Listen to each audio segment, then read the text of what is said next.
नमस्कार दोस्तों, कैसे हैं आप लोग। आज फिर आपके सामने ज्योग्राफी का एक नया सेशन है ना। तो चलिए स्टार्ट करते हैं बिना समय गवाए। निम्नलिखित में कौन सा मौसम तत्व नहीं है। तापमान, वायुदाब, पवन या अक्षांश। क्वेश्चन कह रहा है निम्नलिखित में से कौन सा मौसम तत्व नहीं है। ऑप्शन डी हो जाएगा इसका राइट आंसर है ना, अक्षांश। अच्छा सेशन है, ध्यान से देखना है। मानसूनी वर्षा किस प्रकार की है। संवहन, पर्वतीय, चक्रवाती, ये पर्वतीय है ना, जिसको ओरोग्राफिक के नाम से भी जाना जाता है ना। क्वेश्चन क्वेश्चन कह रहा है मानसूनी वर्षा किस प्रकार की वर्षा है, तो वह है ओरोग्राफी है ना। ऑप्शन डी होगा इसका राइट आंसर। इसको पर्वतीय भी कहते हैं। दोनों नाम याद रखना है, पता नहीं कौन सा कब एग्जाम में पूछ दे है ना। यदि किसी क्षेत्र में उच्च तापमान और निम्न वायुदाब हो तो वहाँ पवन नहीं चलेगी, वर्षा नहीं होगी, पवन उस क्षेत्र की ओर आएगी या वायु बाहर जाएगी। क्वेश्चन कह रहा है यदि किसी क्षेत्र में उच्च तापमान और निम्न वायुदाब हो तो पवन, ऑप्शन सी होगा इसका राइट आंसर है ना, पवन उस क्षेत्र की ओर आएगी है ना। तापमान, वायुदाब और पवन आपसी संबंध क्या है। स्वतंत्र, एक दूसरे पर निर्भर, असंबंधित या केवल तापमान महत्वपूर्ण है। क्वेश्चन क्या है तापमान, वायुदाब और पवन का आपसी संबंध क्या है, तो हो जाएगा एक दूसरे पर निर्भर है ना। ऑप्शन सी हो जाएगा इसका राइट आंसर। मौसम अध्ययन का विज्ञान कहलाता है भौगोलिक, मौसमी विज्ञान, भूविज्ञान या खगोल विज्ञान। क्वेश्चन कह रहा है मौसमी विज्ञान का अध्ययन कहलाता है, वो हो जाएगा मौसम विज्ञान है ना। ऑप्शन बी होगा इसका राइट आंसर। और ये सेशन भले ही आपको देखने में बेसिक लग रहा हो, क्वेश्चन इजी लग रहा हो, लेकिन भाई आपके previous year question previous year का ही क्वेश्चन है ना। ऐसा कुछ नहीं कि शुक्रवार को किया जा रहा, और बेस्ट बेस्ट आपके लिए क्वेश्चन को कलेक्शन किया जाता है ना। जलवायु का मानव जीवन का प्रमुख प्रभाव क्या पड़ता है। भोजन के आते, वस्त्र या कृषि, उपयुक्त सभी। क्वेश्चन कहता है जलवायु का मानव जीवन पर प्रमुख प्रभाव क्या पड़ता है, तो ऑप्शन डी हो जाएगा इसका राइट आंसर है ना, सभी। भोजन की भी आदत पर, वस्त्र और कृषि पर भी है ना। ऑप्शन डी होगा इसका राइट आंसर। निम्नलिखित में से कौन सा कथन सही है। मौसमी अस्थायी होता है, जलवायु परिवर्तित प्रतिदिन बदलती है, मौसम अल्पकालीन होता है, या जलवायु कुछ घंटों की होती है। क्वेश्चन कहता है निम्नलिखित में से कौन सा कथन सही है, तो ऑप्शन सी हो जाएगा इसका राइट आंसर है ना, मौसम अल्पकालीन होता है। अस्थाई पवन किसे कहते हैं, जो केवल दिन में चलती है, जो केवल रात में चलती है, जो वर्ष भर एक ही दिशा में चलती है, या जो केवल पर्वतों में चलती है। क्वेश्चन कह रहा है अस्थाई पवन किसे कहते हैं, तो ऑप्शन सी होगा इसका राइट आंसर है ना, जो वर्ष भर एक ही दिशा में चलती है। अस्थाई पवनों के चलने का मुख्य कारण क्या है। पृथ्वी के घूर्णन, ताप और दाब का अस्थाई अंतर, वर्षा या महासागर। क्वेश्चन करा अस्थाई पवनों चलने का मुख्य कारण क्या है, तो ऑप्शन बी होगा इसका राइट आंसर है ना, ताप और दाब का अस्थाई अंतर। निम्नलिखित में से कौन सा कथन अस्थाई पवन है। लू, चिनूक, व्यापारिक पवन या मानसून। क्वेश्चन कह रहा है निम्नलिखित में से कौन सा अस्थाई पवन है, तो हो जाएगा व्यापारिक मानसून है ना। ऑप्शन सी होगा इसका राइट आंसर। व्यापारिक पवन किस दाब पट्टी से चलती है। विषुवतीय निम्न दाब से ध्रुवीय उच्च दाब, उपोषण उच्च दाब से विषुवतीय निम्न दाब, या ध्रुवीय उच्च दाब से उपोषण निम्न दाब। ऑप्शन डी हो जाएगा विषुवतीय निम्न दाब से उपोषण उच्च दाब। क्वेश्चन कह रहा है व्यापारिक पवन किस दाब की पट्टी से चलती है, तो ऑप्शन बी होगा इसका राइट आंसर है ना, उपोषण उच्च दाब से विषुवतीय निम्न दाब। उत्तरी गोलार्ध में व्यापारिक पवन किस दिशा से चलती है। उत्तर पूर्व से दक्षिण पश्चिम, दक्षिण पूर्व से उत्तर पश्चिम, उत्तर से दक्षिण, या पश्चिम से पूर्व। क्वेश्चन कह रहा है उत्तरी गोलार्ध में व्यापारिक पवन किस दिशा से चलती है, तो ऑप्शन ए होगा इसका राइट आंसर है ना, उत्तर पूर्व से दक्षिण पश्चिम। व्यापारिक पवनों को व्यापारिक को क्या कहा जाता है। यह व्यापार को रोकती है, यह व्यापार मार्ग में सहायक थी, या केवल शहरों में चलती है, या मानसून बनाती है। व्यापारिक पवनों को व्यापारिक क्यों कहा जाता है, तो ऑप्शन बी होगा इसका राइट आंसर है ना, ये व्यापार मार्ग में सहायता करती है। पछुआ हवा किस अक्षांश क्षेत्र में चलती है? 0 से 30 डिग्री सेल्सियस, 30 से 60 डिग्री सेल्सियस, 60 से 90 डिग्री सेल्सियस या केवल विषुवत रेखा पर? क्वेश्चन कहता है पछुआ पवन किस अक्षांश क्षेत्र में चलती है? तो हो जाएगा ऑप्शन बी है ना, 30 से 60 डिग्री सेल्सियस के बीच पे। पछुआ पवनों की दिशा क्या है? पूर्व से पश्चिम, उत्तर से दक्षिण, पश्चिम से पूर्व या दक्षिण से उत्तर? क्वेश्चन कह रहा है पछुआ पवनों की दिशा क्या होती है? तो होता है पश्चिम से पूर्व है ना, ऑप्शन सी।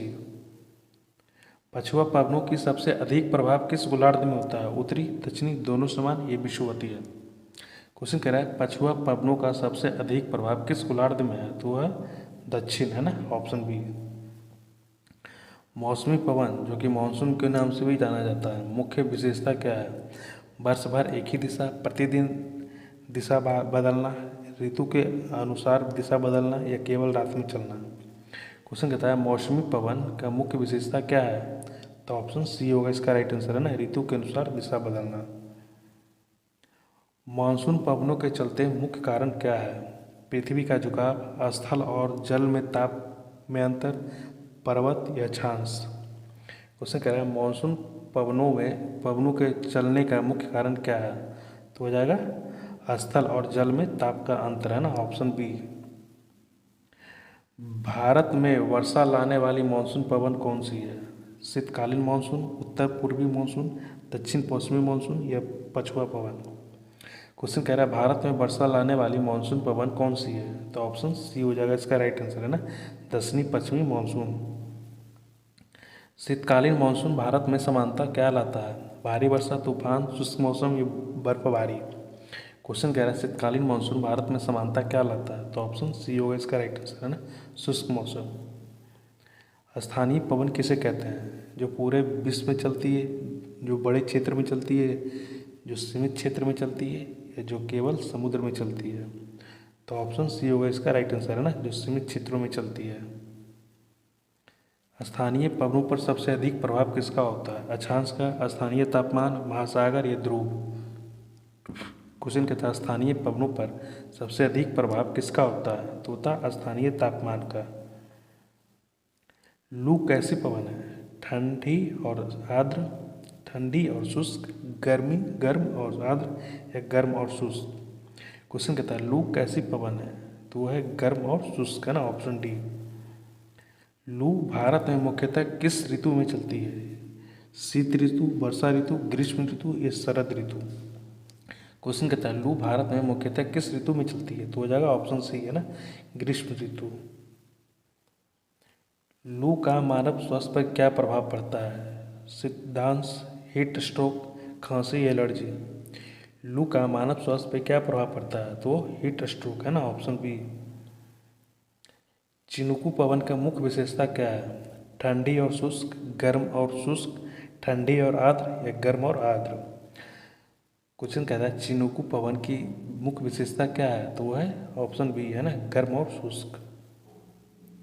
चिनुकू पवन कहाँ पाई जाती है? भारत में, यूरोप में, उत्तरी अमेरिका जो कि रॉकी पर्वत क्षेत्र के एरिया वाला है, या अफ्रीका में? क्वेश्चन कह रहा है चिनुकू पर्वत कहाँ पाया जाती है, सॉरी पवन कहाँ पाई जाती है?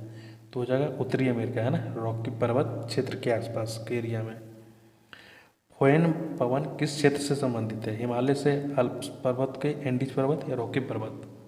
क्वेश्चन कहता है फोएन पवन किस क्षेत्र से संबंधित है? तो हो जाएगा अल्प्स पर्वत है ना। फोएन पवन का प्रभाव क्या होता है? वर्षा बढ़ाती है, ताप घटाती है, बर्फ पिघलाती है, ये तूफान लाती है? क्वेश्चन कहता है फोएन पवन का प्रभाव क्या होता है? ये होता है बर्फ पिघलाती है ना, ऑप्शन सी होगा। चिनूक और फोएन की समानता क्या है? दोनों ठंडी है, दोनों आर्द्र है, दोनों गर्म शुष्क प्रवर्तीय पवन है या दोनों मानसून है? क्वेश्चन कह रहा है चिकनू और फोएम का समानता क्या है? तो दोनों में समानता है कि गर्म, दोनों गर्म और शुष्क प्रवर्तीय पवन है ना, ऑप्शन सी होगा।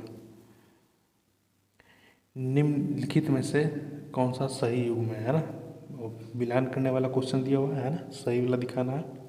तो ऑप्शन सी हो जाएगा, मानसून को मौनसी पवन है ना, ऑप्शन सही होगा सी। स्थानीय पवन प्लस मौसमी पवन प्लस स्थानीय पवन का सही वर्गीकरण किस पर आधारित है? गति, ताप, क्षेत्र, समय या ऊंचा। क्वेश्चन कह रहा है अस्थायी पवन प्लस मौसमी पवन प्लस अस्थायी पवन का सही वर्गीकरण किस आधार पर है? तो होगा क्षेत्र और समय, है ना, ऑप्शन सी। चक्रवात किसे कहते हैं? उच्च दाब का क्षेत्र को, निम्न दाबों को, चारों ओर घूमती पवनी को, या सीधे बहने वाली पवन, या वर्षा के क्षेत्र। तो चक्रवात कहते हैं वो हो जाएगा ऑप्शन बी, है ना, निम्न दाब के चारों ओर घूमने वाली पवन। चक्रवात में पवनों की गति किस प्रकार की होती है? केंद्र की बाहर की ओर, केंद्र की ओर, उत्तर से दक्षिण या पूर्व से पश्चिम। क्वेश्चन कहता है चक्रवात में पवनों की गति किस प्रकार की होती है? तो होता है केंद्र की ओर, है ना, ऑप्शन बी। उत्तरी गोलार्ध में चक्रवात की पवनें किस दिशा में घूमती है? घड़ी की दिशा में, घड़ी की विपरीत दिशा में, सीधी या अनियमित। क्वेश्चन कहता है उत्तरी गोलार्ध में चक्रवात की पवनों की दिशा किस दिशा में घूमती है? तो हो जाएगा ऑप्शन बी, है ना, घड़ी की विपरीत दिशा में। निम्नलिखित में कौन सा चक्रवात का आवश्यक तत्व है? उच्च दाब, निम्न दाब, शुष्क हवा या ठंडा महासागर। क्वेश्चन कह रहा है निम्न में से कौन सा चक्रवात का आवश्यक तत्व है? तो हो जाएगा ऑप्शन बी, है ना, निम्न दाब पर। उष्णकटिबंधीय चक्रवात कहाँ उत्पन्न होते हैं? ध्रुवीय क्षेत्र में, समशीतोष्ण क्षेत्र में, उष्णकटिबंधीय महासागरों में या पर्वतीय क्षेत्र में। क्वेश्चन कहता है उष्णकटिबंधीय चक्रवात कहाँ उत्पन्न होते हैं? तो ऑप्शन सी, है ना, उष्णकटिबंधीय महासागरों में। उष्णकटिबंधीय चक्रवात के बनने के लिए न्यूनतम समुद्री तापमान कितना होना चाहिए? 20 डिग्री सेल्सियस, 24 या 26 से 27 डिग्री सेल्सियस या 30 डिग्री सेल्सियस। क्वेश्चन कह रहा है उष्णकटिबंधीय चक्रवात के बनने के लिए न्यूनतम समुद्री तापमान कितना होना चाहिए? तो 26 से 27 डिग्री सेल्सियस, है ना, ऑप्शन सी। उष्णकटिबंधीय चक्रवात के केंद्रीय भाग क्या कहलाता है? तो नेत्र, है ना, ऑप्शन बी होगा इसका राइट आंसर। भारत में उष्णकटिबंधीय चक्रवात को किस नाम से जाना जाता है? Hurricane, typhoon, cyclone, tornado. Question क्या भारत में उष्णकटिबंधीय चक्रवात को किस नाम से जाना जाता है? तो होगा साइक्लोन, है ना, ऑप्शन सी होगा इसका राइट आंसर। और आज का सेशन यहीं पे समाप्त करते हैं। कैसा लगा सेशन आप लोग कमेंट करके जरूर बताइएगा। और हाँ, जाते जाते एक बात कहना चाहते हैं, भाई जितना करवा रहे हैं, जैसे करवा रहे हैं आप लोग कर लीजिए, है ना, मोर देन सफिशियंट है। सिलेक्टेड क्वेश्चन है, प्रीवियस ईयर क्वेश्चन है, अच्छा क्वेश्चन है ना। हाँ, ये बात है कि बीच में कुछ कुछ ऐसा इजी क्वेश्चन आता है कि आप लोग देख को सोचते होंगे कि भाई क्या कुछ करवा रहे हो, कैसे करवा, लेकिन ये आपके प्रीवियस ईयर क्वेश्चन ही है ना, कुछ फालतू फालतू इधर से उठा के नहीं डाला जा रहा है आपके सेशन में, आपके प्रैक्टिस पेपर में। टोटल प्रीवियस ईयर क्वेश्चन है ना, जो करवा लीजिए मोर देन इनफ है। करवा रहे हैं वो कर लीजिए, मोर देन इनफ है ना, इससे ज़्यादा बाहर कुछ नहीं आने वाला। तो ठीक है, मिलते हैं अगले सेशन में, तब तक के लिए थैंक यू।